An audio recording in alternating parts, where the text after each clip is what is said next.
Oh my god! I was so excited when I saw this little sneak peek for the SPYRO remaster that's coming in September. Because SPYRO has been such a big part of my life. It was one of the first Dragon games that I ever played, and I absolutely love platforming collectathons. They're among my favorites next to puzzle solvers. And this one seemed like it was going to have so much potential, and what a way to announce that there was going to be a remaster. For anybody who's been following the Spyro the Dragon Twitter, you would have known that the Falcon McBob thing had something to do with Spyro, and then when I saw this purple egg and the text, "Something's about to hatch," it was like, oh my gosh, it's time. They're finally getting a remaster, and I was stoked.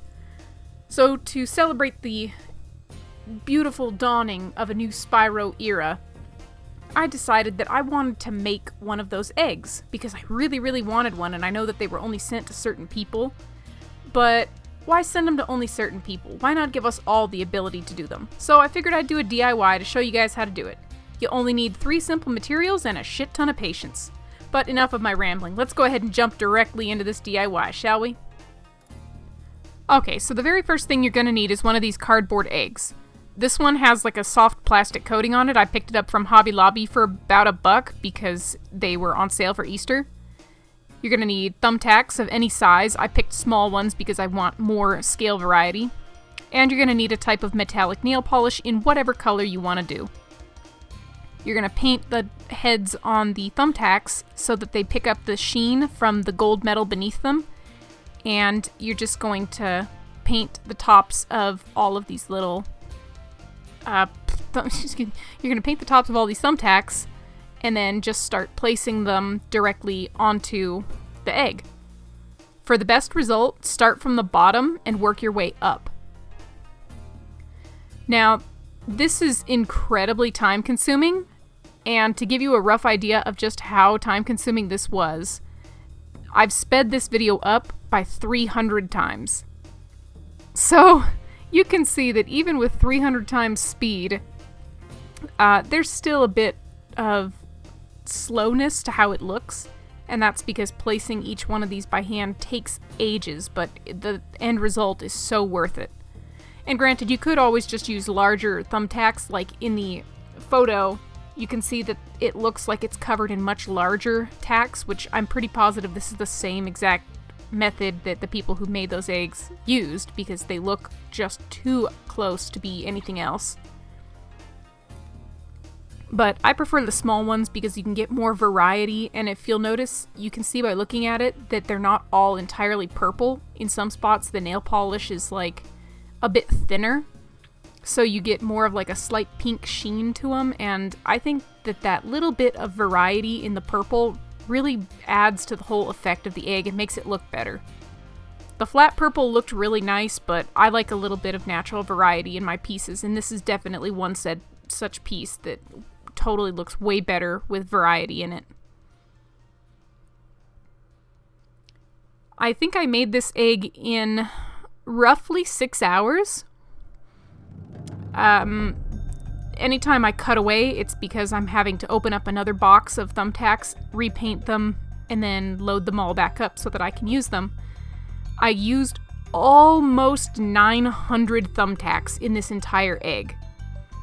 So, they are a tad heavy and very, very time consuming because each one had to be hand painted and hand placed. I suppose if you're just going for a generic gold egg, you wouldn't really have to paint them at all, but I wanted the purple like the announcement picture, and I also have plans to possibly do the eggs from the 3rd Spyro game, because I really loved collecting all the eggs, and I think that would be a really neat memento to keep on my shelf. So a lot of this DIY is just going to be hand placing stuff, because there is a lot of stuff that has to get hand placed in order to make this work. So to save you guys time of sitting here watching me hand place every single one of these, I'm going to cut to about when I was finished. I don't really think it's necessary to show you the entire process of me placing these thumbtacks because it's pretty self-explanatory what to do. So I'm going to go ahead and cut to that, and I will see you guys in just a second. Alrighty, so I'm just going to finish up this last little bit here. You can see how awesome that already looks just by staring at all those different little colored scales. When you get closer to the top of it, you're going to want to make sure that your variations between each scale get tighter and tighter. It'll just create a much more flush effect, and it'll make the whole thing look a lot better.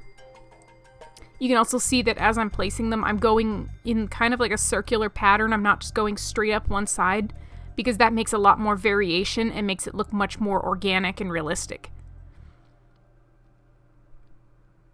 I'm also on my very last box of thumbtacks here, so I was getting to the end of it going, oh boy, I hope I'm not going to have to make up another batch for just one more. But persistence and patience will pay off in the end. And as you can see, this thing is absolutely looking awesome. I think it looks, in my opinion, better than the announcement one because of the little variations in the purples. But who am I to judge, right? This is just a simple little DIY.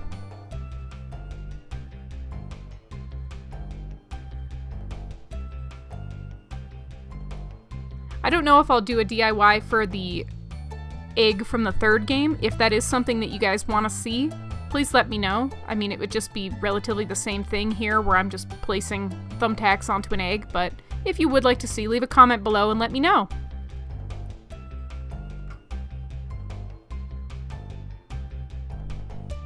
Almost done. We're just getting now to the very tip top. Make sure those little thumbtacks get nice and close together. It'll create such a beautiful effect.